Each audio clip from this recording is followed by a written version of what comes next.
This problem asks us to investigate how the minimal polynomial of a single number varies as you change the field. So in the last question, we were talking about like more interesting examples of fields and algebraicity over different fields. Here, we're going to look at one single number, which is square root of 2 plus I, but we're going to investigate the minimum polynomial over three fields. We have over R, we have over Q, and we have over Q adjoin I. So for R, I'm allowed to use real coefficients. What this means is that when I write square root of 2 plus I equals X, I'm not bothered by square root of 2. Only I is a problem here. So I need to do something to get rid of the I, so I'll solve this for I and write I equals X minus the square root of 2. And therefore, squaring both sides, I get minus 1 equals x squared minus 2 square root of 2 plus 2. And so lastly, to finish off then, we write x squared minus 2 square root of 2 plus 3 equals 0. And as long as my algebra is correct, which I'm pretty sure it is, this is a real polynomial, right? Real coefficients. Oh, I lost my x. 2 square root of 2x.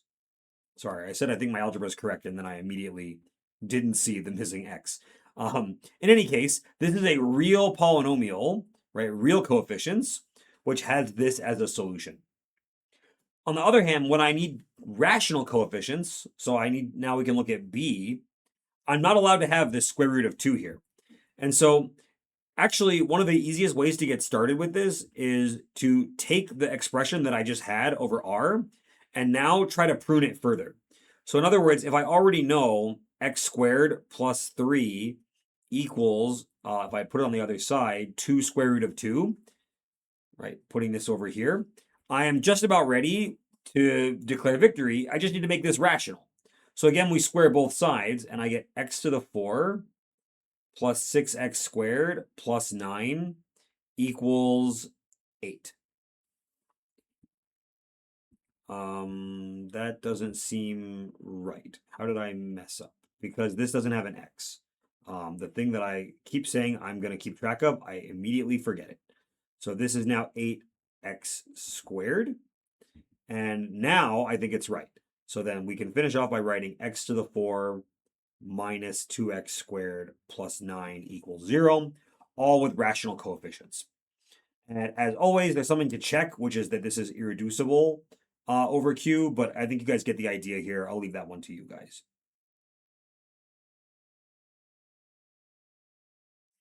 All right, for the last part, I am allowed the I now, but I'm not allowed the irrational square root of 2 part.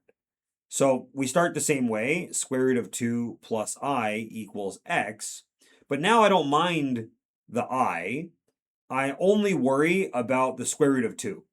So I isolate that guy to remove it, and I square both sides. And I get 2 equals x squared minus 2ix plus I squared, which is minus 1.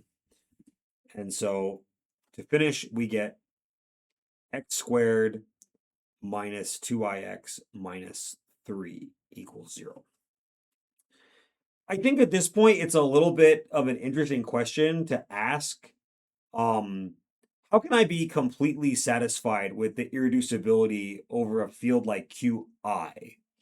I think the simplest way to do it is to remember that we know how the quadratic formula is derived, right? With this completing the square stuff. And so you can still do that logic. You can attempt to complete the square, and you can see that when you go to like finish the process, that you have to introduce something that doesn't belong, namely this square root of 2. I think there is no square root of 2 in this object, and in particular in QI. And so here it's also a tiny bit of work to check, but maybe we don't even have to do that, right? Maybe here we think to ourselves, okay, we can do the rational root test kind of thing again, right? Like we can convince ourselves that if this thing factors into linear forms, We can't do the rational root test on the nose because it's not rational, but we can say to ourselves, like, what would the constant terms, like the roots, then have to be? Could they live in this? And the answer is no, because we also know, for example, how this kind of symmetry stuff tends to go. And so we might expect if you have like the what the other root looks like. Maybe it's got, for example, a minus sign in front of the square root of 2. And then you can check that. You can see, okay, I found the two roots. So since neither one of them live in this thing must be irreducible. This is the kind of reasoning that we have to do. But in any case, really what I wanted to get at this was showing us the point of how we come up with these polynomials. The irreducibility in general is tricky. It really is. And so we're going to focus our attention on these low degree guys where just the tricks that we know are pretty much guaranteed to work. All right, let's stop there. I got one more in the tank, and then we'll declare victory for this chapter.